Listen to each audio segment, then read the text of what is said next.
of wars and rumors of wars. World War III.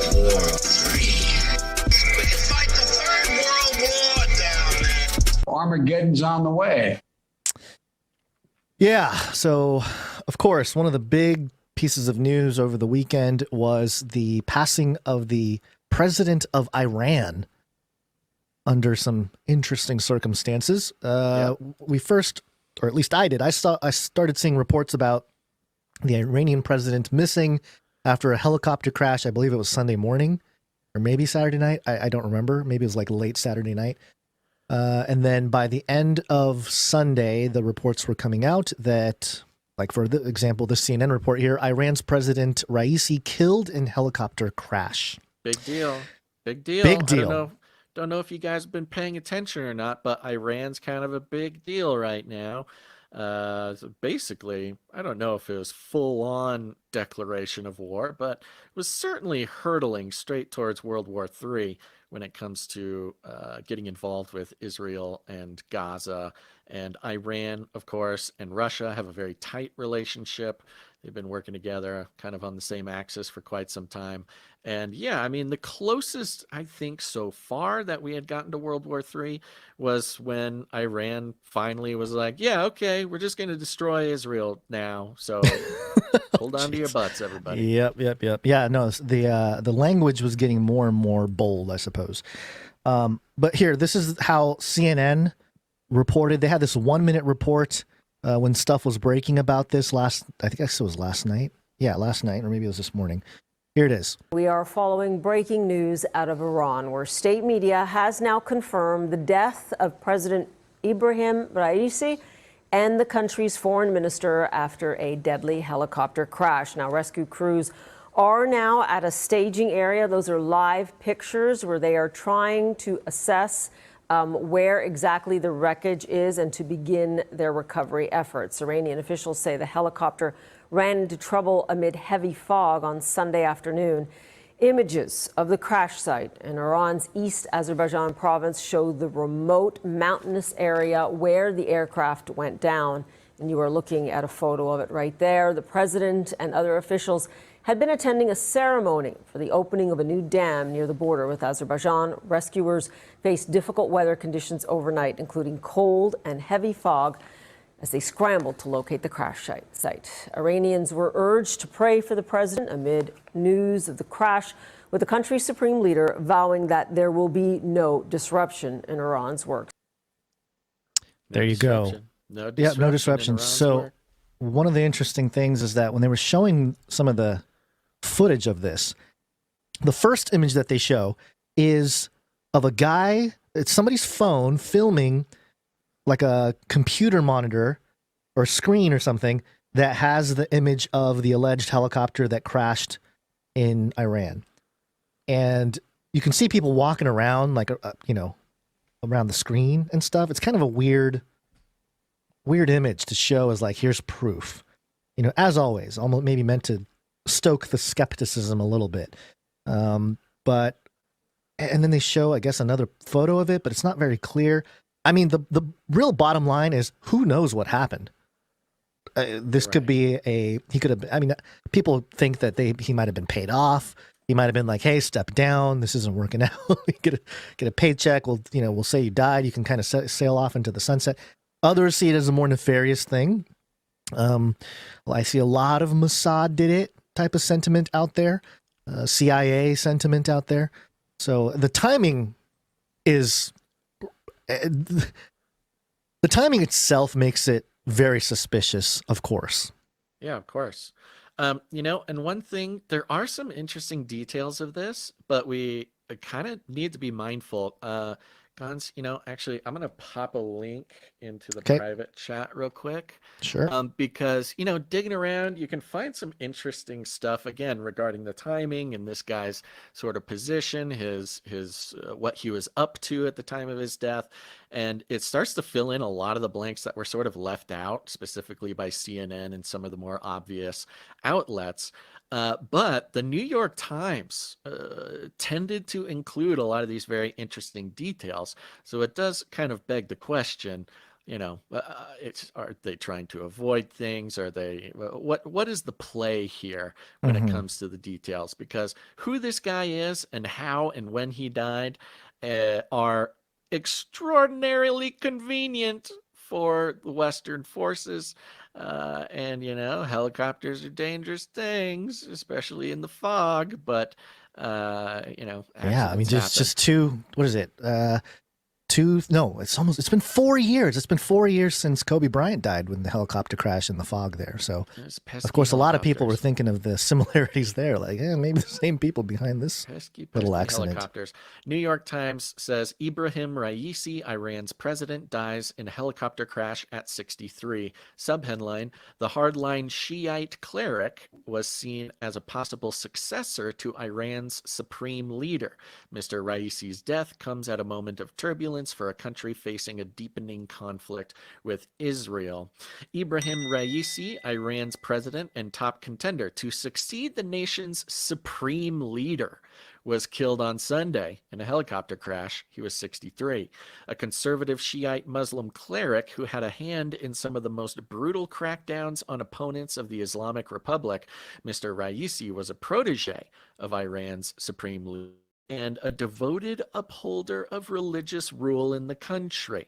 So remember, it's Yeah. a theocracy set up over there, and so to have a cleric, if you're a cleric, you have some pretty incredible power. But this particular cleric was also the president. Mr. Raisi's presidency was shaped by two major events: the 2022 nationwide uprising led by women and girls, demanding the end to the Islamic Republic's rule and the government's brutal crushing of that movement, and the current Middle East war with Israel, with which it had a long history of clandestine attacks.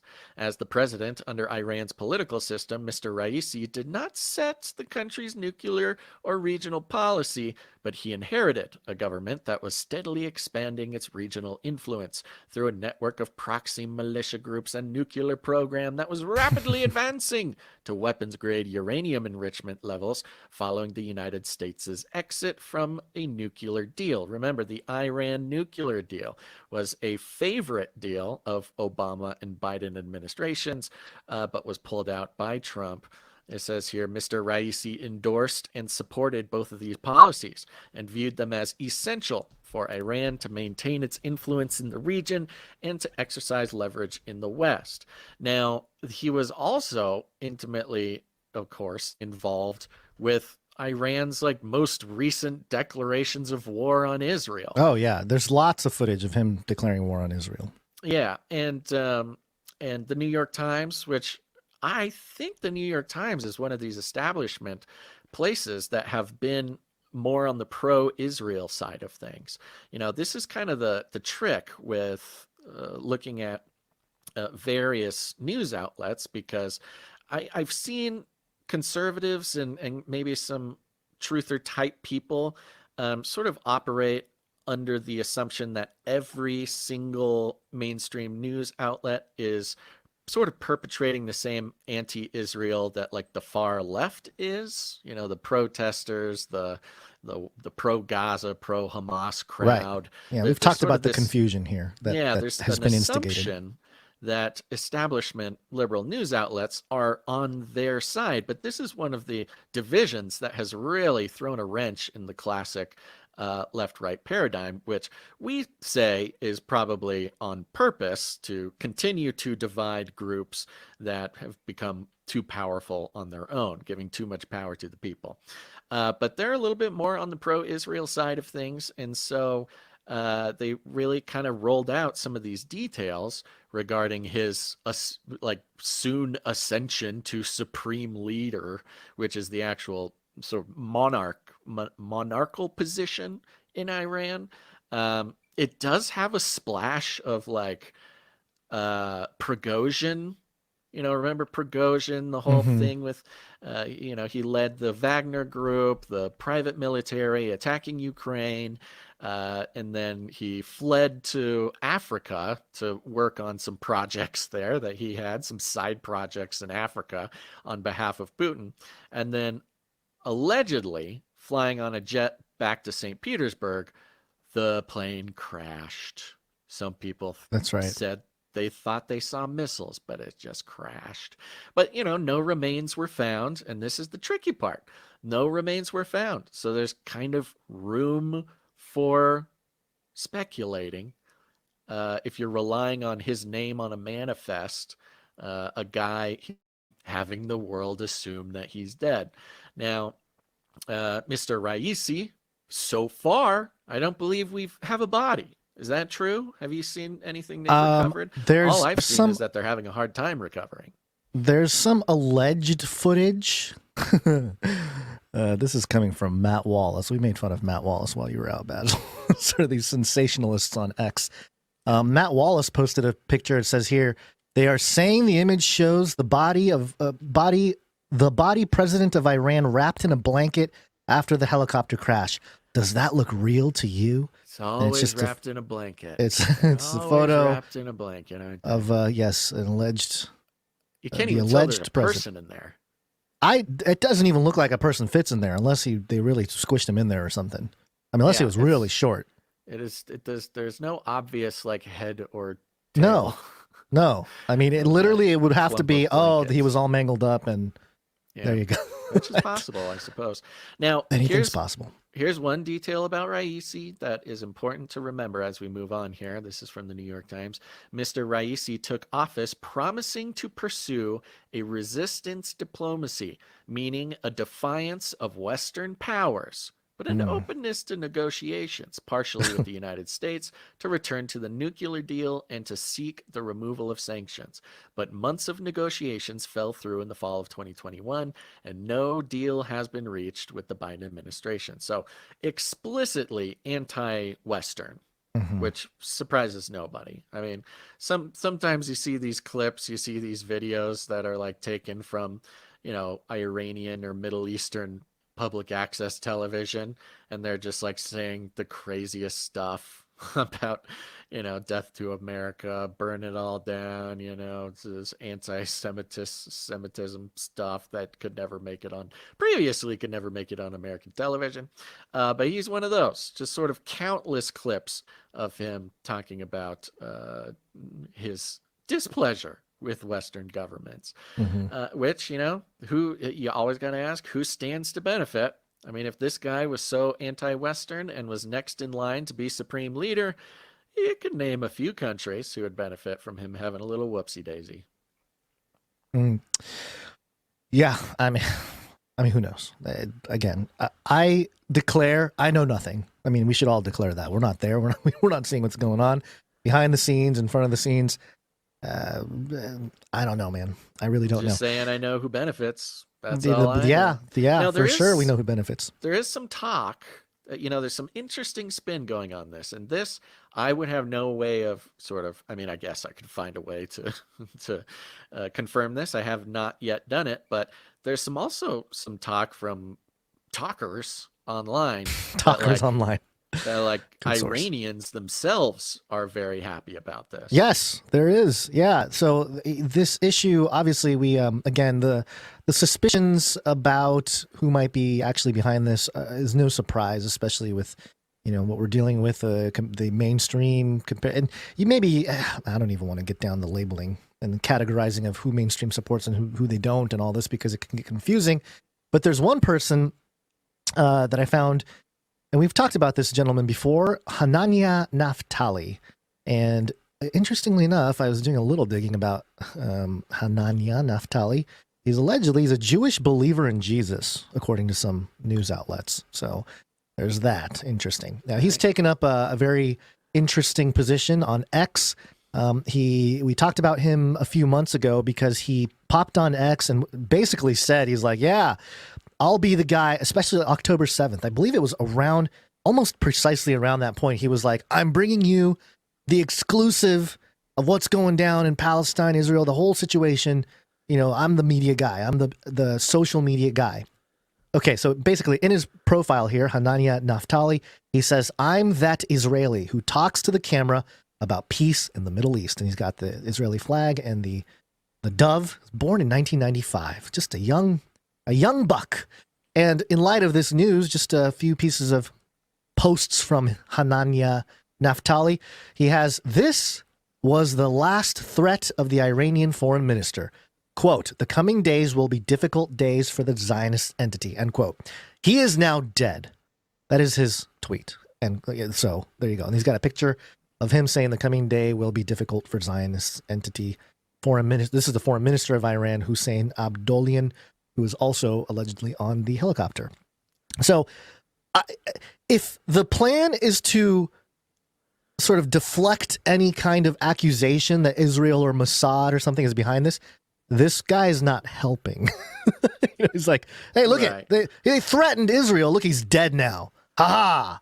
It's kind of like, okay, very don't similar response do that. That's weird. To the like Prigozhin thing. Yeah. He's got another one here. They're all dead. Iranian people are celebrating this. And he's got the montage picture of all the people that were allegedly on that helicopter. He also had this video where he's talking about these various issues from his perspective, being sort of the spokesman for Israel. And I guess I'll just play it here. Okay, here we go. So here's Naftali talking about this situation with the Iranian president. Ibrahim Raisi, Iran's infamous president, has died in a helicopter crash. I'm here to remind you a pattern you did not think about. Remember when Turkish lawmaker Hassan Bitmez said that Israel will suffer Allah's wrath and got a heart attack and died? This is that clip from... And we didn't talk about this when it happened, but yeah, he's talking about, let's see, if only you can be saved from the torment of history, you cannot be saved from the wrath of Allah. Salutations to you. And then he passes out right there at the podium. President Ibrahim Raisi wished Israel's destruction, and look what happened to him. Don't mess with the God of Israel. And even me here interjecting at this point of the video, this guy says when people mess with the God of Israel, but what he doesn't say is Yahweh. Basil and Gons go on to talk about the God of the Bible, Yahweh, but this Naftali guy in the clip, he never actually says Yahweh's name. He says the God of Israel. And we have to remember that Yahweh divorced the renegade northern houses of Israel. It was only the southern tribes that remained in covenant with Yahweh.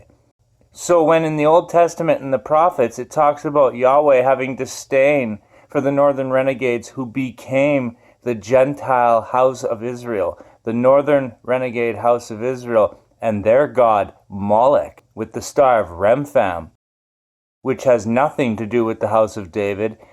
And if actual true Judeans had anything to do with that flag's design, it would be the menorah candle. But yeah, this guy, Naftali, he never says Yahweh. Basil and Gons go on to talk about it, and I'll put that in the citations. At the hour-and-a-half mark, they talk about all this. You can watch it for yourself. But I just thought that was interesting, and I wanted to interject here. And so, yeah, let's get back to the clip here. Coming from an online... Does this guy, like... He's got 500,000 followers on. Does he tend to X. be a religious person? Like, does he come? He is reported as being a Jewish believer in Jesus. Okay. So I don't know what that means. I mean, but he denies the, what was this here? The article says it here. I thought it was something about like he's not a Messianic Jew.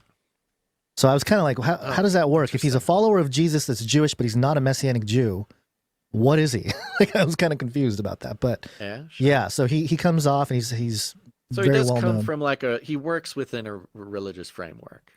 I think if you're in Israel and you're commenting and you have to, it's almost like a necessity. Yeah, that's a good point. Yeah. So, but anyway, I mean, yeah, like you said, I'm not surprised by it, but it doesn't hit me right. Every time I see it or hear it, it's just, I don't know.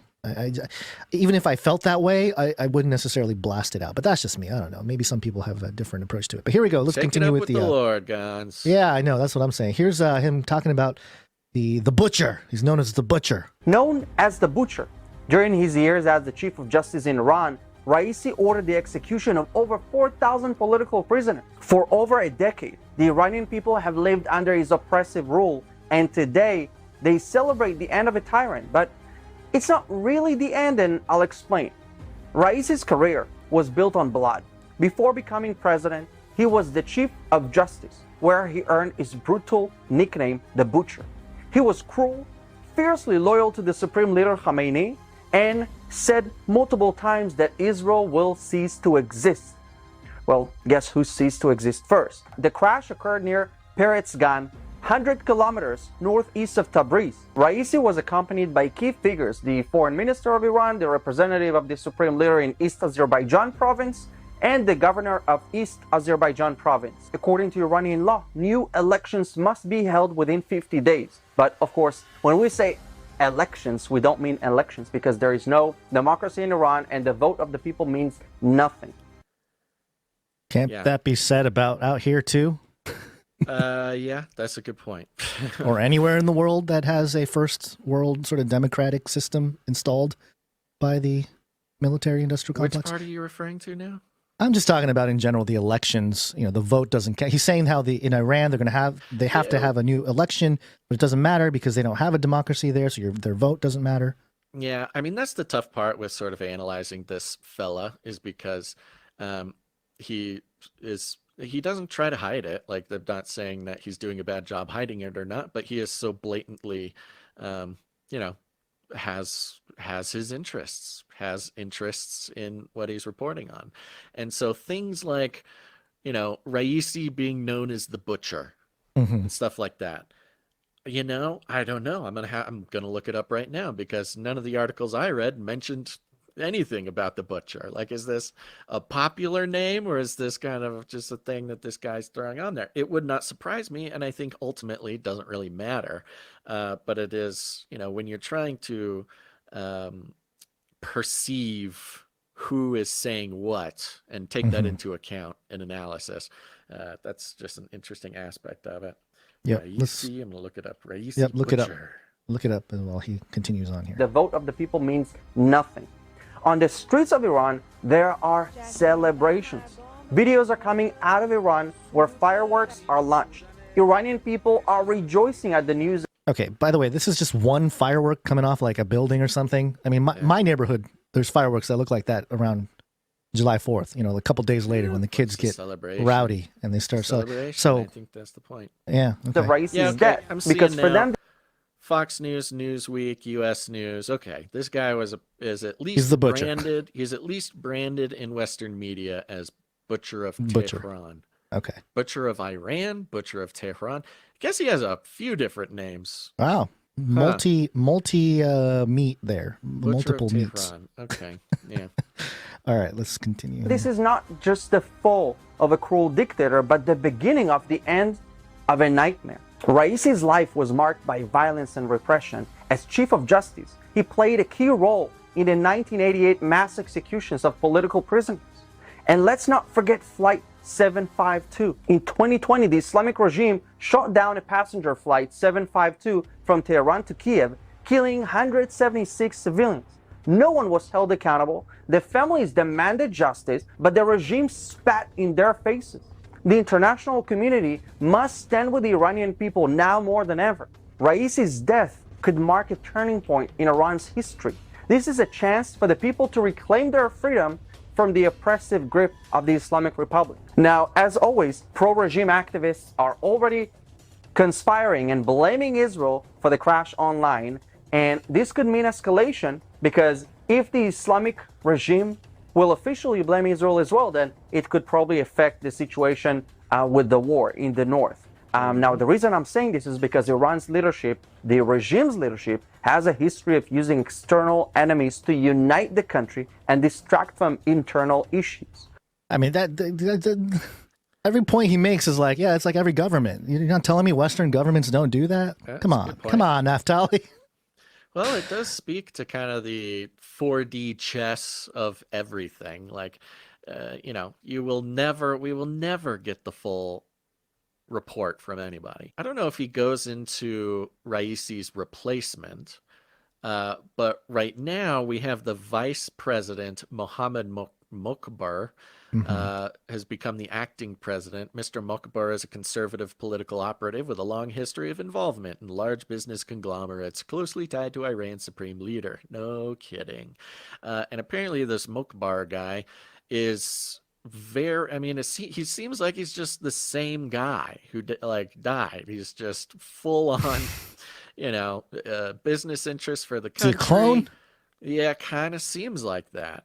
An interesting detail is it's not sort of common for vice presidents to go on and then become president or continue. Like it's a little different than in the US where the vice president, you start saying, oh, now he can be president. Apparently that's not really how it goes in Iran. I guess they're fairly new to democracy, I guess, but I don't know. There's a long history there. But this Mokbar guy, he's pretty much promising to just keep moving forward with everything Raisi wanted to do. But there's that 50-day period. They got to put on an election in 50 days. So we'll see what happens. Yeah, I'm just taking a look at Politico here. They had the headline, "One thing the U.S. fears after Iranian president's death." Trying to find out what the U.S. is afraid of. What are you afraid of, U.S.? What are you afraid of? Biden administration closely watching how Iran reacts to the sudden death of its president, expecting the regional status quo to hold, while still wary of one allegation. Wary that one allegation could escalate tensions with Israel. Yeah, see, it's just the whole thing. For now, senior U.S. officials expect few, if any, changes in the way of Iran's policies before the Islamic-led country elects a new president following the weekend helicopter. This Mokbar guy, he's only had a few high-profile things happen, and one of them was in October 2022. He flew to Moscow and completed a sale of Iranian drones and ballistic missiles to Russia for use in the war in Ukraine. So he is very pro-Russian, like is materially involved in providing weapons to Russia. See, I don't know how necessarily this helps the West if you just have another guy. Now, if this guy has a little whoopsie daisies, then we'll see what we're looking at. But if there's going to be an election, you can guarantee that the CIA is going to have a lot of interest in helping that election along. Yeah, that could be it too. Maybe they needed a disruptor to really get in there, because especially with Iran joining BRICS this year, you know, there's something to that with the World War III situation there. So, okay, I guess the U.S. they're afraid that if any kind of allegation is thrown at Israel, that this thing can get really hot. As if it hasn't been hot already, but yeah, no kidding. Yeah, so I guess that's the big fear. The one thing the U.S. fears is that somebody comes out and says Israel did it, or someone credible anyway. Well, I think Russia came out. You're almost forced to assume that whatever the mainstream news is worried about, it's actually the opposite. The opposite, yeah, yeah. They want you to fear that. They're totally pumped about it. Yeah, Russia came out and said that, hey, we're helping, find the wreckage and the whole situation as soon as it happened. And some people were saying that, oh, Russia probably did it then, because they're there to help. So, but he's not the only guy involved with all this that got taken out. Coming from CNN here. Is it open? Yes, it is open. Oh, I was talking to mine. Slovakia's Prime Minister Fico shot multiple times in politically motivated attack. Oh, my. Slovakia, I'm so sorry. Slovakia's Prime Minister Robert Fico was rushed to the hospital in critical condition on Wednesday. This was just after the show last week. Hold on, is this CNN UK? Europe, okay. Yeah. Just because it says Prime Minister was rushed to hospital. That's the European way to say it. Rushed not to hospital, the hospital. Critical condition on Wednesday after he was shot 5 times in an assassination attempt that shocked the country. The attack took place after an off-site government meeting in the central Slovak town of Handlova. The suspected gunman was among a small crowd of people waiting to greet the prime minister on the street outside the cultural center where the meeting took place, local media reported. Well, it was quite the sentence. Footage from the scene shows the gunman approaching Fico and firing at him from close range across a security barrier. The injured prime minister is then seen being bundled into a vehicle by his staff before it speeds away with him inside. Fico was taken to a local hospital and blah, blah, you get it. Ooh, transferred by helicopter. Oh, no. Now, this fella is shot him was detained and is held, and is not giving a whole lot of details. He says, I wanted to protect the country from government policies. He's sort of an anti-government, quote unquote. The the news is saying that he's a peace activist. So, okay. War is peace. He's a peace activist Yeah. who shot a guy for unspecified policies of the government. That was one of the weird things, is like they were asking him, why'd you do this? And he was so vague. You'd think if you went all the way to shooting a guy, you would have like a pretty, like, you do this to get attention. You would do this to get attention for your message, to make a difference. And if you aren't able to articulate exactly what the guy did wrong, then how do people know that the next guy isn't just going to do it? It makes no sense. Very suspicious. But of course, it's one of these fellas that, quote unquote, had nothing to lose. Anything on that? No, I mean, nothing specific to Slovakia per se, but just in general, kind of zooming out, there's been a lot of, I mean, I guess it's always been a thing where politicians or, important people get attacked publicly, but it does seem like it's gotten worse or more often in the last few years. We had Abe get shot and killed. That was the former prime minister of Japan. I think it was last year, maybe the year before. Yeah. At the beginning of this year, there was a South Korean politician that got stabbed in the neck or something, like during one of his things. Did you hear about that one? I think it was January when it happened. Yeah. So, and then now we have, the Iranian situation, as well as this Slovakian situation. It almost seems like, at least here in America, at least in the West, for me personally, it feels like, hey, get ready, Americans. There's going to be some stuff. There might be some attempts. So this FICO guy says here, Slovaks have been deeply divided over the country's direction and position in the world. Oh, really? What country hasn't? Seriously, come on. To power last year. Supporters see FICO as a caring leader who has their interests at heart.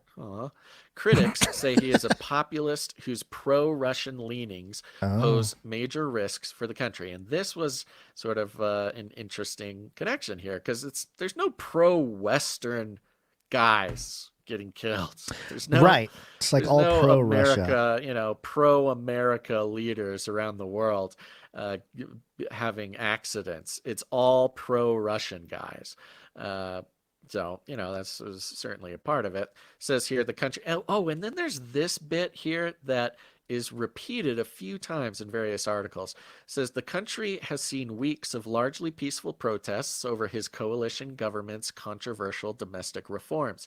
The government is also trying to shut down public service broadcaster RTVS and plans to replace it with a new national broadcaster, which would be under tighter control of the government. So there was this push, allegedly, to kind of like the same thing Ukraine did, was take over all media, and how this guy was talking about taking over public media, turning it into state media.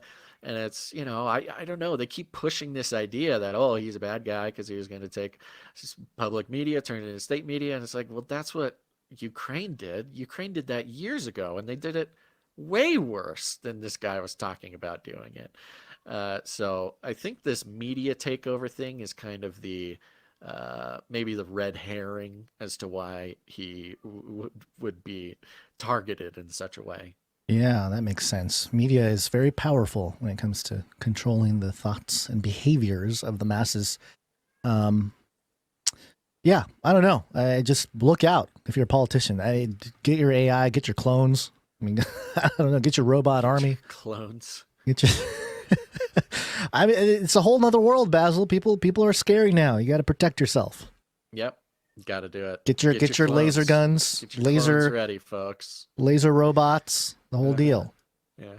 The whole deal. All right. Well, there you go. If you are a pro-Russian politician somewhere in the world, just maybe take your own car once in a while nowadays. That sounds like the smartest thing to do.